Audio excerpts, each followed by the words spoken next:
தமிழக முதலமைச்சர் அவர் கையால் இன்னைக்கு நம்மாழ்வார் விருது வாங்கிக்கிறோம். இது நம்மாழ்வாருக்கு மிகப்பெரிய பெருமை சேர்க்கக்கூடிய விஷயமா இருக்குது. இந்த 15 ஆண்டுகளாக இயற்கை விவசாயம் நாங்கள் பண்ணிட்டு வர்றோம். இயற்கை விவசாயத்தில் ஜெயிக்க முடியுங்கிறதுக்கான அங்கீகாரத்தை நாங்கள் இருக்கிறோம். ஆனால் இயற்கை வேளாண்மையினாலே அது இல்லை, அது லாபம் இல்லை, அந்த வேளாண்மை முறை சரியில்லைங்கிறது மாற்றி நாங்கள் ஒரு வெற்றிகரமான விவசாயிகளாக உங்கள் முன்னாடி இன்னைக்கு நிற்கிறோம். நன்றில்லா உணவை இந்த மக்களுக்கு தொடர்ந்து கொடுக்கணும். விவசாயிகளுக்கு நம்மாழ்வார் விருது வழங்கி கௌரவிக்கப்படுகிறது. இந்த நம்மாழ்வார் விருதுங்கிறது உண்மையிலேயே மிக பெருமையாக இருக்கிறது. அவருடைய பொற்பாதங்கள் பணிந்து நாங்கள் இந்த விருதை வாங்கிறது மிக பெருமை அடைகிறோம். நாங்கள் உயிர்மை வேளாண்மை செய்கிறது மட்டுமின்றி தொடர்ந்து மற்ற விவசாயிகள், வேளாண் பொறியாளர்கள், வேளாண் மாணவர்கள் மற்ற எல்லாத்துக்கும் இந்த இயற்கை வேளாண்மையை நம்ம பயிற்சி கொடுத்து ஊக்கப்படுத்திட்டு வரோம். இந்த விருதானது 2024-25ஆம் ஆண்டுக்கான விருது சம்பத்குமார், நான் கோவை மாவட்டம், இவர் ஜெகதீஷ் திருப்பூர் மாவட்டம், ஐயா காளிதாஸ் நாகப்பட்டினம் மாவட்டம், 3 பேர்த்துக்கும் சிறந்த உயிர்மை வேளாண்மைக்கான நம்மாழ்வார் விருது இன்று முதல்வர் கரங்களால் வழங்கப்பட்டுள்ளது.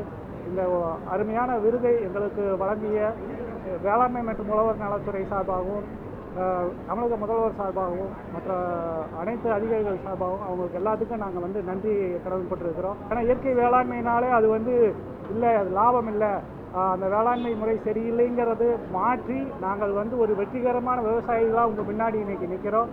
இந்த மாதிரியான விருதுகள் மேலும் பல இயற்கை விவசாயிகளை இந்த தமிழகத்தில் உருவாக்கும். நன்றில்லா உணவை இந்த மக்களுக்கு தொடர்ந்து கொடுக்கணும். அப்படி ஒரு நிலை ஏற்படும் கண்டிப்பாக வருங்காலத்தில். அதுக்காக இந்த விருது அடுத்த கட்டத்துக்கு எங்களை கொண்டு போகும்.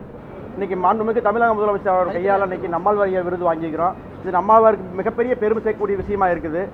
அதாவது நஞ்சில்லா உணவு, நஞ்சில்லா மண், இதைத்தான் நான் முன்னோக்கி ஐயா சொல்லுவார், நம்மாழ்வாரியா சொல்லுவார். அதை நோக்கி எங்களுடைய பயணம் இருக்குது. இன்றைக்கி இயற்கை வேளாண்மையை இன்னும் அடுத்த கட்டத்துக்கு கொண்டு போகிறதுக்கான வேலையை தமிழக அரசு செய்யுது. அதுக்குத்தான் இந்த உதாரணமாக தான் இந்த நம்மாழ்வாரியா விருது வழங்கியிருக்கிறோம். அரசு வாங்கியிருக்குது.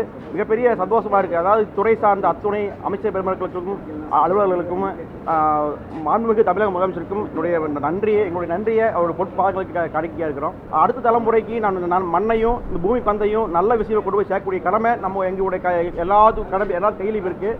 அந்த விஷயத்தை கொண்டு போகிறதுக்கான ஒரு முன்னெடுப்பாக தான் இந்த நம்மாழ்வார் விருது கொடுத்துருக்காங்க. தொடர்ந்து வருஷம் இந்த விருது கொடுத்து அனைத்து விவசாயிகளையும் கௌரவிக்கணும்னு சொல்லி மாண்புமிகு தமிழக முதலமைச்சருக்கு வடிவில் வைக்கிறேன். ஏன்னா இன்னைக்கு இயற்கை விவசாயங்கிறது கண்டிப்பாக இயற்கை சாதிக்க முடியும். அதுக்கான மதிப்பு கூட்டல் பல விஷயங்கள் இருக்குது. அதுக்கான விஷயங்கள் பண்ணும்போது இயற்கை விவசாயம் செய்யும் பொழுது இயற்கை விவசாயத்தில் ஜெயிக்க முடியுங்கிறதுக்கான அங்கீகாரத்தை நாங்கள் இங்கே இருக்கிறோம். கண்டிப்பாக இயற்கை விவசாயம் செய்து சாதிக்க முடியுங்கிறதுக்கான சாட்சியை தான் இங்கே இருக்கிறோம். இந்த நம்மாழ்வார் விருதுங்கிறது பார்த்திங்கன்னா இயற்கை வேளாண்மை, அதாவது நஞ்சில்லா உணவு, நஞ்சில்லா மண், முதல்ல மண், அதாவது ரசாயன பூச்சிக்கொல்லிகளும் ரசாயனங்களும் பயன்படுத்தாமல் கடந்த 15 ஆண்டுகளாக இயற்கை விவசாயம் நாங்கள் பண்ணிட்டு வர்றோம். அதுக்கான அங்கீகாரம் தான் இன்றைக்கி நம்மாழ்வார் விருது கொடுத்துருக்குறாங்க. தொடர்ந்து நஞ்சில்லா உணவுக்கும் மண்ணுக்கும் தேவையானது ரசாயன உரமும் ரசாயன பூச்சிக்கொல்லிகளும் எதுவுமே இல்லாமல் செலவில்லாமல் விவசாயம் பண்ணணும். முதல்ல செலவில்லாமல் விவசாயம் பண்ணி வருமானத்தை அதிகப்படுத்தணும். அதுக்கு தான் இயற்கை வேளாண்மை, இயற்கை முறையில் செய்யக்கூடிய விவசாயம். அதுக்கு தான் அந்த உயிர்மை வேளாண்மை விருதுக்கான இன்றைக்கி தகுதி நாங்கள் பெற்றிருக்கிறோம். அதுக்கு மாண்புமிகு முதலமைச்சர் நன்றி சொல்லிக்கிறோம்.